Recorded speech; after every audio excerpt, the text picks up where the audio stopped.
Hey, what is up guys, GuitarRock here, welcome back to another Brown Dust 2 video. So let's talk about the latest patch notes. If you guys haven't checked it out, they just released all of these right here. So we're gonna glance through it very quickly, but if you guys are not aware, I did mention it briefly. Right now, this particular week, we got this particular character right here, TYR, the Starlight Guardian. So we're gonna see what she's going to be all about. Oof, that's very zoom in. And let's see if this is going to be something that's worth your pulls, right? So season event Starlight Child, alright? We're gonna have September 24th to October 9th maintenance. Alright, very cool. As you can see right here. Alright, so we're gonna get a new, I believe this is going to be the event shop. As per usual, make sure you guys empty out the current event shop. If you guys have finished fighting the boss, we're gonna have all of these bonuses, right? Starlight Guardian TYR, Clouds Austin, Celia, Darian. Okay, that's going to be coming later on. So Darian is going to be coming on, I believe, 2nd of October. I believe either 1 week or 2 weeks from now, right? So that's going to be what it is. So let's talk about what is she all about. So I saw her kit a little bit earlier. Alright, there's going to be guild rates improvements. I don't think I'm still recruiting, but yeah, make sure you guys find a guild. I think my guild is full for now. But there's going to be a guild rate practice battle system, which is very appreciated. And of course, home screen improvements. I was waiting for this. If you guys are not aware, you can basically zoom in now on your home screen. Very awesome feature. I can see a lot of people like trying to show off their special home screen with zoom in and zoom out. You can move them around a little bit. Very cool. Alright, that's going to be something that we can look forward to. Standing illustration backgrounds, alright, that's going to be a separate one. And a few other ones, right? So ability skill animation improvements, you can now skip them if you want to. I don't think it's that big of a deal. It just takes like 2 seconds at most, right? So draw animation improvements, when you get 10 times draw, you can choose between automatic or manual gacha animation playback. Very appreciative for that. And of course, a bunch of other things as well, right? So let's talk about this particular new character then. What is she all about? Starlight Guardian TYR costume. So we're gonna talk a little bit more in detail. If you guys haven't seen her, she's going to be the chubby character, the chubby fox girl. She is going to be a little bit insane in terms of, I believe her concept is going to be high multiplier, but at the same time, she also has a little bit of debuffs, or a little bit of things that basically can limit her potential to a certain extent. So you can see at +0, she applies 2 SP increase to yourself for 6 turns. Okay, so that's already a little bit of a downside, right? That 2 SP increase to yourself. So deals physical damage to the enemy equal to 700%.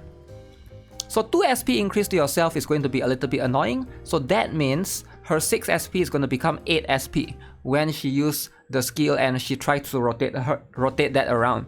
It is going to be very expensive for an 8 SP, alright? Now the tile range is very good, similar to Luvencha's one. It goes into that like expand into that V in that particular line. I like it. Now this is going to reduce to 5 SP at +1. You really need that +1, man. You have to get that +1. +2, you get the higher multiplier. +3, 950%. +4, 1075%. And +5, you get 1200%. And it seems like she can go even more, right? At +5, 1002. And then you can see the skill potential here will add another 100. It will be 1400%. This is going to make her one of the highest multiplier in terms of DPS characters in the game. So you can see we do have a lot of other characters that can do sort of like limitation in terms of what they can basically exceed, right, in terms of expectations. I think one that I want to compare is always going to be Sacred Yestia, because I think she's the best one. So hers is 300%, but depending on how many target is there, she will increase 100% per target. So let's say you hit up to 9 targets, right? In a perfect scenario, right? Or maybe 10 targets. So that's going to increase another 1000%, right? And that's going to be 1003 on itself. But for TYR right here, her condition is going to be 1004% without having the restriction, except for only increased SP. So if you have the SP, she is going to do so much damage. I would say this is going to be quite insane actually, right? If you are looking right now in terms of like, even for Luvencha, right? If we were to look at this particular costume right here, this one is going to be 160, right, times 8. So that's going to be what is that? 160 times 8 is going to be. So this is going to be Luenxia's multiplier, right, to the main target, 1280, right? So a TYR is going to do way more, way more. But at the same time, I think that apply 2 SP increase to yourself, that's the balancing from the developer, right? They know that she's broken, so they try to have one sort of one debuff right there into her. So this is going to be a little bit tricky. Now I guess she's similar to Michaela. Alright, I'm a big fan of Michaela. I know some people might not like her. She has a very weird restriction. She has this particular one. Ally SP decreased by 6 points. Attack the enemy 3 times. Dealing damage equal to 390% of your magic attack. Now this Michaela's one can sort of be bypassed by making her move first, and then the characters that gives SP move last. And because Helena is one of the characters that you can basically swap them around, you can move Helena to move last, so that way you don't get the decreased SP. If you got 0 SP, for example, it doesn't go into -6 in this particular case, it doesn't go negative. But for TYR right here, I think it's going to be a little bit difficult, right? So she is going to have a little bit of a restriction in terms of you can't do that because it's just going to apply 2 SP cost increase to yourself. I assume it's to her specifically. That means right now, she's not complete yet. We don't have a full picture of how she works because she only has 1 costume. She's supposed to have 1 more, I believe, right? And that's going to be how it is for the time being. So maybe, you know, once the other costume is released, we will know if that's going to be good or bad. But for now, you can see, apply 2 SP, cost to increase to yourself for 6 turns. That means right now it's going to be 5 SP. I mean, it's going to be 4. But the next time she moves, it's going to be +2, 6, right? 6 SP, I would say, is still manageable, right? So depending on how many buffs you have, or how many like characters that can give you back SP. But if you pair her with Austin, alright, which gives back a bunch of SP, I think that's where she is going to shine. And I think she basically shines when she's pairing herself with Austin right there. But actually she is a physical, right, as opposed to a magic. So there's going to be that as well. So being a, I believe she's a wind type, so she's competing against Nebri, but then I feel like this is going to be a totally different one, different concept as a whole, right?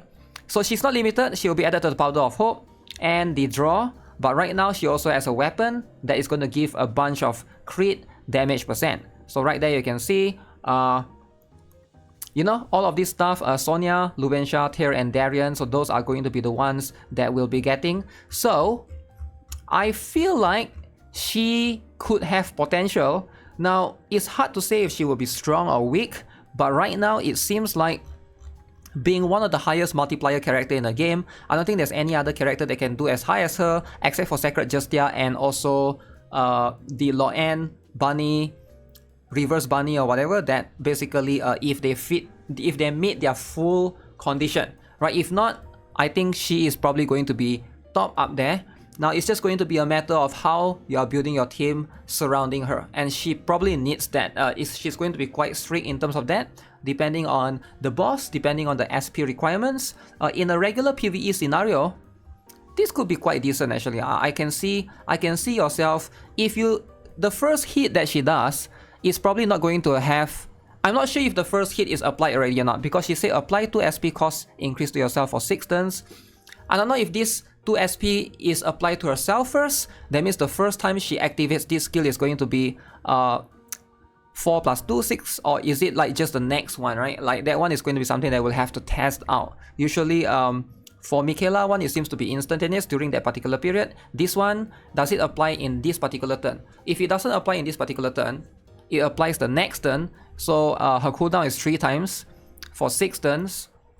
You only get it 1 every other turn. So you get it like 2 more instances, I guess. Like, still quite long, right? It's still, it can be a little bit annoying. So we'll see how that goes. We'll see how that goes, right? That's going to be something that we'll have to test out and see. But for now, I can see the potential for anyone that's looking to have a strong physical with a big AOE right there. She doesn't do chain though, right? Keep in mind. So deals physical, only single instance. So there's that. Alright, with that being said, let me know what you guys think of her. I'll see you guys in the next one then. Subscribe, give this video a like. Have a nice day. Goodbye.